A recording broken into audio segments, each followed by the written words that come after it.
everyone, today we're going to work with a foam roller, or your new best friend, and really good for releasing tension and tightness in large muscle groups. Can be a little bit painful, get some slight discomfort, but don't worry, it's fine, you've got to breathe through that pain. So I'm going to show you a few body parts we can use this with. I'm going to start off with your thighs. So often when we do squats, or if you do running quite a lot, you can get tension above your knees or towards your IT band. So we're going to focus around that area.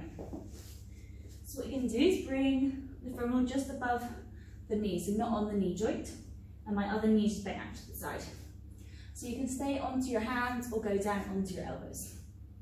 Let's start on the hands. I'm just going to roll forwards and backwards, take it nice and slow to begin with, all the way up and down your thigh.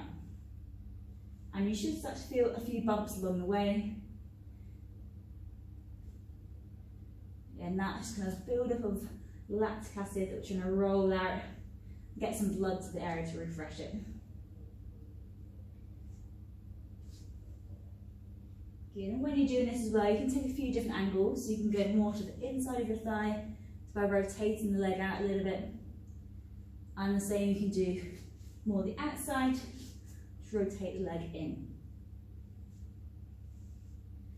When you're doing this, I'd say about a minute, maximum 2 minutes on one body part. Focusing on the whole thigh, but then maybe you kind of realise the top of your knees are really tight, so you want to spend a bit of time focusing on that, maybe a few little rocks forwards and backwards. And then with your leg, try and let the weight of your leg drop down onto the roller.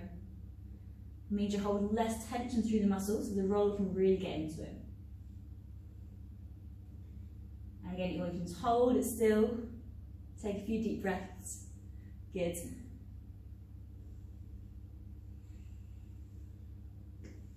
And like I said, spend about a minute to 2 minutes max on one side.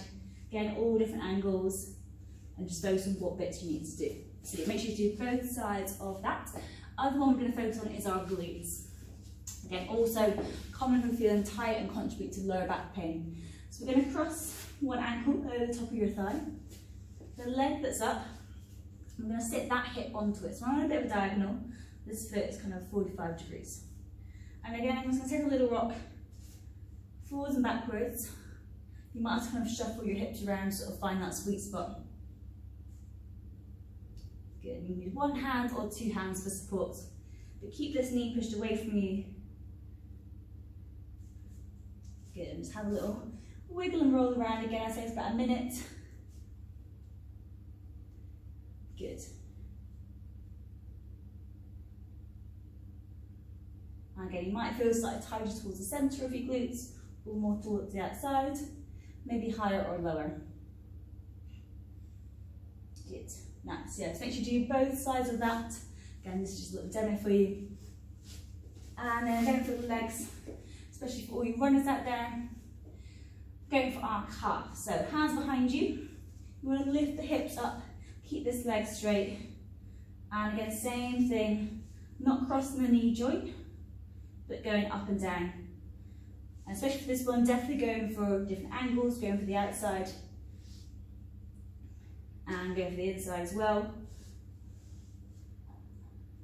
And again, any of those little bumps that you find, spend a little bit of time there. If you're feeling that's not too bad today, what you can do, a bit more intense, is have that top foot slightly in front. So you want to put the weight of the other leg across the over, just make sure you're nice and supported through the arms as you go forward and backwards with that one. Okay, just make sure you get all different angles and do both sides of your leg for that one. And then the last one I'm going to do, kind of focus underneath our lat, which can affect our shoulder mobility. This one, you can see my pain face is coming out soon. So you want to get sort of on top of your ribs, and you sort of find, yeah, just where the sort of ribs come in to meet the armpit and the shoulder. And again, you're going to take a little rock from side to side, slightly more leaning backwards rather than forwards. And again, it's not too far. Oh, it's a sweet one, good. And just keeping this arm relaxed as possible. Use this arm just for support and balance. And legs can be bent or out straight, just however feels comfortable. Oh God. But yeah, just kind of take a minute or so, take it nice and slowly. Find that tender point, have a little wiggle. Nice, good. Excellent, good. And yeah, it's about a minute on one side, a minute on the other one, and hopefully that will even things out. So yeah, if you haven't got a foam roller, definitely try and invest in one. They are good things to have in the house. And I'd say try and aim to kind of do a bit of rolling.